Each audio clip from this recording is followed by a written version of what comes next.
Hello and welcome to the Dad Whisperer. I'm your host, Dr. Michelle Watson, and I'm so happy that you're joining me again here today. And if you're a dad who wants to add more tools to your fathering toolbox, then you've come to the right place, because my passion, as you know, is to help dads become heroes. And though I focus primarily on the dad-daughter relationship, everything we talk about here on the show will also help you to be a more dialed-in dad to your sons as well. Well, before we delve into the topic today, let me review the template that always serves as a grid to guide our conversations. On your mark, get set, go. So dads, I invite you to envision yourselves standing side by side each other, getting ready to run your fathering race this week. And I'm on the sidelines as your coach, cheering you on and saying, on your mark, get set, go. On your mark is the topic that we start with every week and bring it to conclusion by the end so that you have something relevant that you can put into action to love your kids, especially your daughters, so that they know that they're loved by their dads. Then the get set portion is always the stories and the stats to fill that topic in, and then go as your action step that you can put your love for your daughters and your sons into motion this week. Well, today I have a guest joining me who is a very close friend of mine by the name of Leary Gates. And Larry and I met back in 2015 in Colorado, and it was at the first fathering conference that I ever spoke at. And that's when Larry came up to me afterwards and said, I want you to be a guest on my podcast. So I've done that now twice. We've become great friends over the years. And the name of his podcast that he co-hosts is Bold Idea Podcast. I would strongly encourage you to check it out because it's all about inspiring us to discover and unleash our bold ideas into our businesses and our personal lives. Larry's also started a nonprofit called boldpath.org to further support leaders. Awesome organizations. Larry has also served for 6 years as president of the National Coalition of Ministries to Men, and he is also a personal and corporate venture coach. Well, there's so much more I could say about him, but I will simply direct you to his website where you can connect with him there, LaryGates.com. And he spells his first name a little bit differently. It's LearyGates.com. And I've been to his home in Minneapolis. I've loved connecting with he and his wife, Anna, who have just celebrated their 39th wedding anniversary. They have 4 children and 2 grandchildren, and because I have such deep respect for the ways that Larry walks his talk by passionately loving his family, I've invited him here today to bring some very practical ideas that he has lived out, that he's walked out, specifically in relationship with his daughter, Stephanie, who is now married and a mama herself to 2 little ones. So dads, you are in for a treat today because I know you're going to love being coached by one of the very best men I know. Welcome, Larry Gates. Wow, thank you. One of the very best men you know? Yes, you are. You walk your talk, Larry. I'm either deeply honored or you got to get out more. Or a combination of both, Okay, right? there you go. Well, as we've prepared today, on your mark, we've titled this conversation 5 Practices for Raising Healthy Daughters. And now for Get Set, what I'd love to just say is that I imagine that every dad listening is wanting to know some of the secrets that you've found, that you've lived out, that involve what it looks like to raise a healthy daughter. I mean, especially, right, Larry, in a day and age where there's so much coming against women. And because so many dads listening, I know, haven't had a role model for what good fathering looks like, healthy fathering. And so what I want to do is just start by encouraging men to think of you as a mentor dad who's been intentional about being a father, who's pulling up a chair right alongside them and just sharing from your heart to theirs some of the things that you've learned along the way. Does that sound good? Oh, yeah. Let's do it. I got my chair ready. I love it. Well, to set the foundation for our conversation today, Larry, how about if you just start by giving us the quick backstory to how you and Anna came into parenting, because I know your backstory is really significant because you made deliberate choices to parent intentionally. Tell us about that. Well, yeah, we did make some deliberate choices, and maybe a little bit backstory here. They might have been survival choices to start with. Let me explain. Both Anna and I grew up in very dysfunctional families. I had a mom who was high control, highly needy, and just really wanting to have deep control. And a dad who was very silent, very distant, unattached, emotionally absent as a father. So I'm in this kind of, that's all I knew of family. And Anna grew up in a family that was highly independent. She grew up with a lot of father wounds herself, with her stepfather criticizing her looks, having her parade in front of her. He had her parade in front of him, and he would assess what he saw wrong in the way she looked. So she was dealing with lots of issues like that.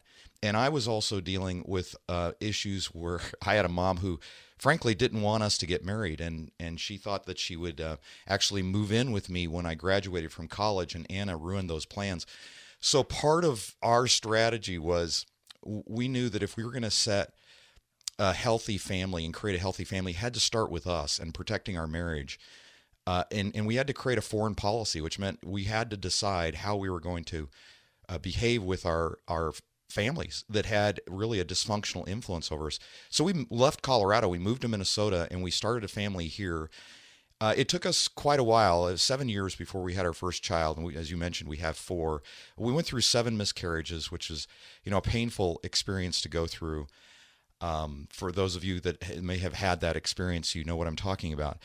But we decided that we were going to raise our kids away from what we grew up in a way that would try to break the chains that we had personally experienced. And we know, and we've told our kids, that we are not going to be able to parent well. I mean, we can parent better, but we can't parent perfectly. And we know that they're going to have their own dysfunction that was handed down to us from our parents, and that they're going to have to deal with, and it's probably okay for them to get a counselor to do so. And we basically told them, we don't expect them to come out the other side of this perfect, because we're not. Yeah, but like you said, you just have told your kids we're going to do it better than the hand we were dealt. Well, how about if we dive in now to the 5 principles then that you and Anna intentionally created and put into motion so that you could parent your children, and especially we're going to talk about your daughter Stephanie and how you were intentional in connecting with her heart. So let me just say one more thing before we get started. Like the dads know, I end every show with a go step. So today, dads, you're going to hear 5 go steps all along the way in what Larry shares, not just at the end. And because each one of these principles that Larry will be sharing are action steps, I just encourage you here on the front end to choose one of them that you will commit to putting into practice with your daughter this week. So Larry, what would you say is the first principle that you would encourage dads to put into action if they want to raise a healthy daughter? Yeah, well, let me first give credit where credit is due, because about everything I'm going to tell you here, Michelle, I learned from Anna in terms of how to deal with kids and how to deal with each other. And so anything that I'm telling you is just honed from years of taking her advice and putting it into action. But one of the first things that we did as a family, and really it started even as we were married, but more so as we trained our kids, was to teach them the first 4-minute rule. And it's simply this, that the first 4 minutes of any encounter sets the tone for the rest of that encounter. When you meet somebody for the first time and they don't look at you in the eye, or they're constantly looking at their cell phone or whatever, you come away feeling differently than if you were to meet somebody and they look at you for the first time and they show excitement to see you. There's a whole different feeling that you have and a whole different way that you'll interact with somebody when you have engagement. And so we taught our kids from the very first trainings that we did was, look at the first 4 minutes. When dad comes home, don't immediately ask to have him take you somewhere or have him do something. Ask about his day. Ask about how things were going. So we're training our kids to do that. But, as difficult as it is, as you know, to train kids to do things, it's harder sometimes to train ourselves. And so I had to learn the first 4 minutes too. So, Anna would remind me, when you come home, don't be talking on the phone, when you come through the door. Set it all aside. You need to be present to greet us in the first 4 minutes as well. And that's been like rule number 1. You ask any of our kids, they know the first 4-minute rule. And it's been vitally powerful, not only in our family, but even in the business community that I work with. Oh, that is so good. It's so practical. And yet starting there today, we're telling dads, you're telling dads, just put that 4-minute rule into action in how you model intentional fathering to your daughter, and you'll find that she'll reciprocate it. Okay, second principle for raising a healthy daughter. What would you say that is? Well, this is going to be the flip side of the other one. Let me explain why. In the first 4 minutes, you're teaching your kids to move from me, to a focus on somebody else. That's the important thing about the first 4 minutes, that it's not all about me. There are other people in the world that are important. The second one is really a conflict resolution formula. And it's almost the flip side of that in this way, in that you're now saying me, because you're owning your own stuff as opposed to accusing somebody else. When we get into conflict, we like to accuse other people that they're the reason for the conflict. So we have a very simple formula that we taught our kids that goes with when I blank, I feel or felt blank because blank, and I would like blank. So let me give you an example of that. When my daughter was attending community college as part of her high school training program, because we homeschool our kids and they went off to community college. She was 17 at the time. She was attending a chemistry class. They were having a Halloween party, and she was wanting my help to help her think through what chemical element she should go as. Okay, because she wanted to be dressed up as a chemical element. And so we're having this brainstorming session. I keep coming up with all these chemical elements that she could go as, and and every time I did, she'd shoot it down. And I'm like, okay, I'm coming up with more, and then she'd shoot it down. And I started to get frustrated, and I had to say, Stephanie, when I get frustrated, when I help you try to brainstorm ideas, when I respond to your request to brainstorming ideas, I feel frustrated because of the criticism that I'm getting from every one of the ideas. And I would like for you just to kind of work with me through them all, and then we can discard the ones later, rather than just shutting me down right at the very beginning, because it doesn't get us to where we want to go. It's a very simple thing to do, but it helps us to frame up what the conflict is. And the important thing about that is, notice everything is I'm owning my own stuff. It's my feeling of frustration. It's my experience that I'm communicating. And it's not really accusatory. It's saying I'm criticized and I'm feeling frustrated by it. Now, you might argue that I'm accusing her of criticizing me, and in a way you are, but it's not. You're not personalizing it. You're owning it. And that's the difference. And this is the time where you're teaching them to own their own stuff in the middle of a conflict. And that is so vital. Yeah, what would you tell that daughter to do, though, who has a dad that won't engage like this, right? Her dad may say, I don't care what you're feeling. I don't want to talk about feelings. What would you tell that daughter to do? I would just say, keep at it. I mean, you can't, the biggest thing that we can learn as adults, and what I think as dads need to train in their kids, is that the only behavior you can be responsible for is your own. And so do that out of integrity. Just continue to try to work on what you know to be true, and owning your own stuff, and releasing the fact that, sometimes the parents are less grown up than the kids.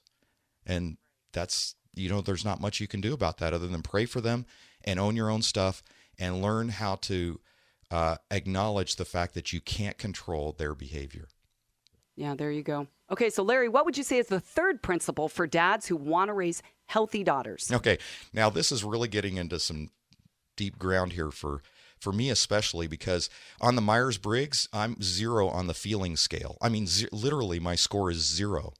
And so it won't surprise you to hear that what I'm suggesting here is that dads of daughters and dads of sons, I would say, especially since I grew up with a dad that did not know how to do this at all, is to enter into their feelings.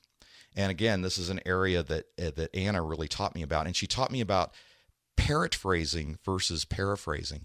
And there are some times when you don't know how to, your daughter or your son is coming at you, and you can tell they're frustrated, they're angry, they're doing all this stuff, and they're just venting.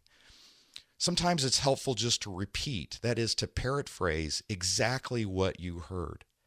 Wait, I've never heard that word, parrot phrasing. Yeah, that is so clever. Yeah, it is. And Anna actually helped me with this one time, because she was out driving and got into an accident. She hydroplaned on the ice, and everything was okay.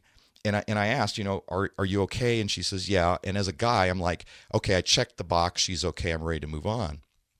And she said, hey, that's not what I need. And I said, well, what do you need? And she said, well, I need you to say that must have been scary.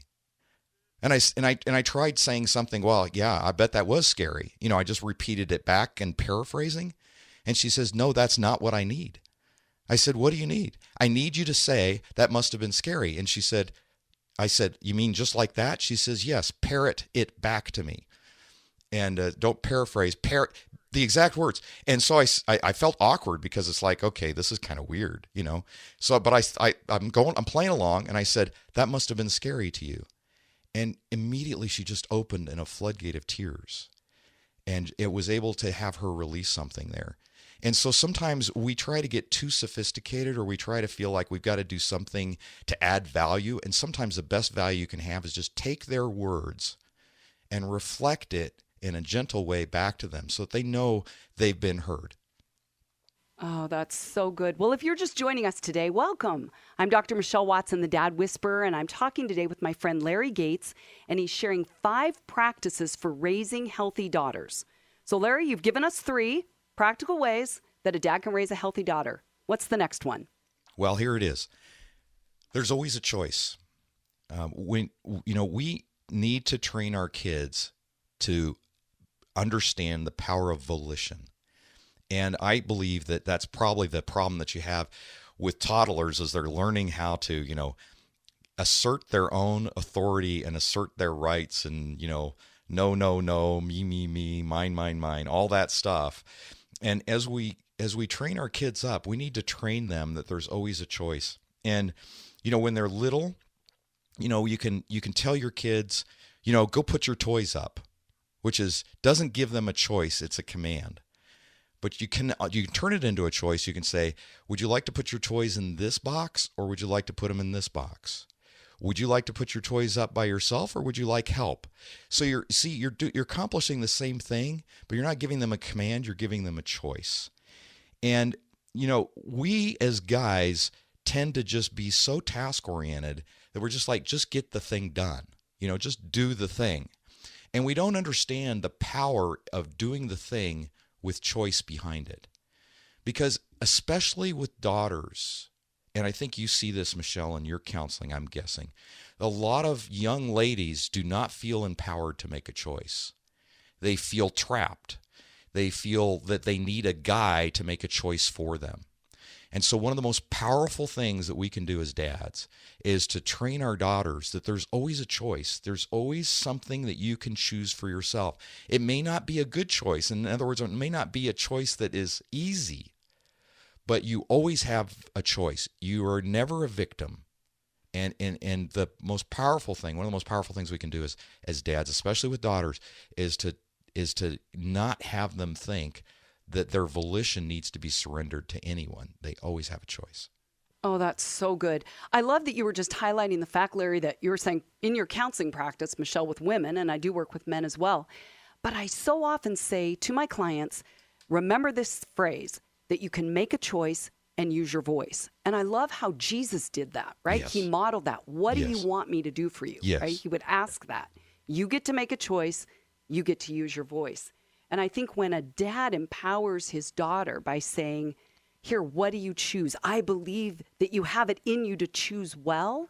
What would you say to the dad that says, well, I did give her a choice and she chose something that I think was the wrong choice? What would you tell that dad? Well, some of it is age appropriate, right? When they're younger, you give consequences for choices that are not appropriate, right?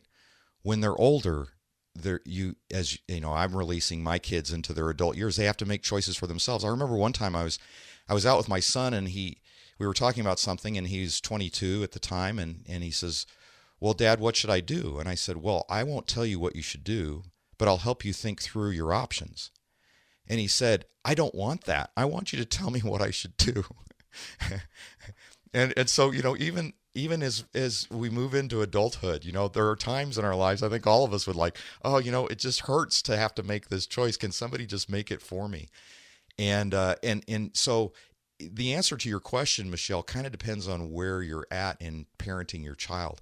As they get older, you need to be releasing more and more of that decision making and the consequences of those decisions to your children.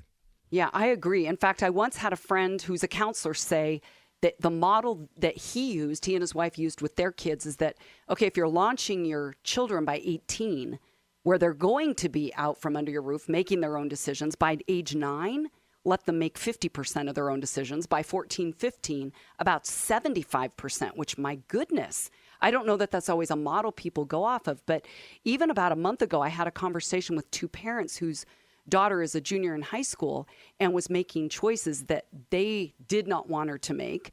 And what was so interesting is, as we talked, I said, I'm so glad she's doing this while she's still under your roof, instead of in a couple years where she doesn't have you to walk her through it. So again, we're saying to parents, yes, this is hard. Dads, this is hard when your daughter or your son makes choices you don't agree with, but it's a vital part of raising healthy daughters. Well, okay, drum roll to the last one, Larry. Yeah. What would you say is the last thing, based on your experience, that a dad needs to put into action to raise a healthy daughter? Again, like the one that's before that with the feelings one, this one is also part of ground zero for me in terms of difficulty, and that is to be specific in praise. Women, I think especially, need to hear specifics in praise. And I know that I told you about Anna and the situation that she had with her stepfather, being specific in criticism. We often are easy to be very specific when we're critical and very general when we want to compliment someone. I would tend to tell Anna, hey, I really enjoyed our time tonight with, when we went out or whatever. And she says, well, what did you enjoy about it? And she'll be very specific to ask me. And if I compliment her, she wants to know, well, what specifically did you see that you like? And it challenges me to get down to something that isn't just a checklist item. Oh, I want to be kind today, so I'm going to compliment somebody. And it works not only with women, of course, but with men. I think guys are kind of quicker to dismiss it. But I know that when people are very specific about praise to me, it stands out. When it's general, it doesn't as much. Of course, we always are more drawn to criticism, and I think that's the challenge that many parents have, is that they don't understand how their kids see them as being highly critical of them. And so many kids, I think, and I would say my own, have grown up with this air that, what does it take to really please dad? And the more we can as guys be specific about what we see in our sons and daughters and speak specifically into that, write them a note, do it in an unusual way so that it stands out, that it's not just a passing thing, but that stands out, and that makes a big difference. I love, Larry, how you just said something that I literally have never thought of, that so often there's specificity in criticism, but not in praise. What a powerful challenge. Oh, my goodness. Oh, okay. Well, before we end, I would love for you to just review all 5 ways that you say a dad can raise a healthy daughter or a healthy son. How about you give us the list so that those that may have tuned in late can get that all from you? All right. Sure. Here you go. Number 1. The first 4-minute rule. The first 4 minutes of any encounter sets the tone for the rest of the encounter. Make those your best. Make that your best lead. 2, the conflict formula. It's owning your own stuff in the middle of a conflict, and it's simply, when I experience something, I feel what your emotion was, because why that triggered you, and what you would like. I would like. A very simple formula to use in conflict. 3rd, enter into the other person's feelings. Be a parrot phraser, not just a paraphraser.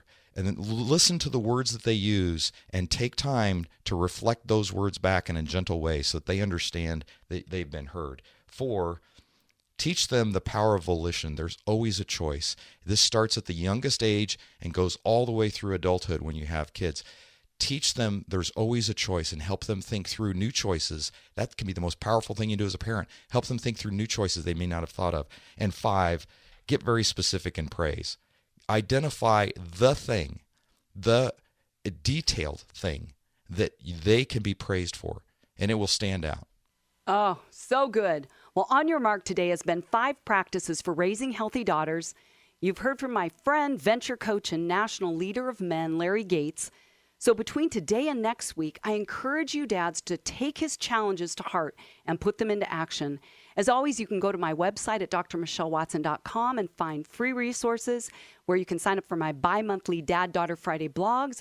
There's also a link to Amazon where you can find my book, Dad, Here's What I Really Need From You, a guide for connecting with your daughter's heart, which is also available on Audible where you can listen to me reading it in my own voice. Remember, you can always subscribe to the Dad Whisperer podcast on iTunes where you can listen to any of my past shows or share them with your friends. So this wraps up another week's program. It's been so fun to be here with you all. I'm Dr. Michelle Watson, the Dad Whisperer, encouraging you to make today a day where you intentionally and consistently invest in pursuing your daughter's heart. Go, dads!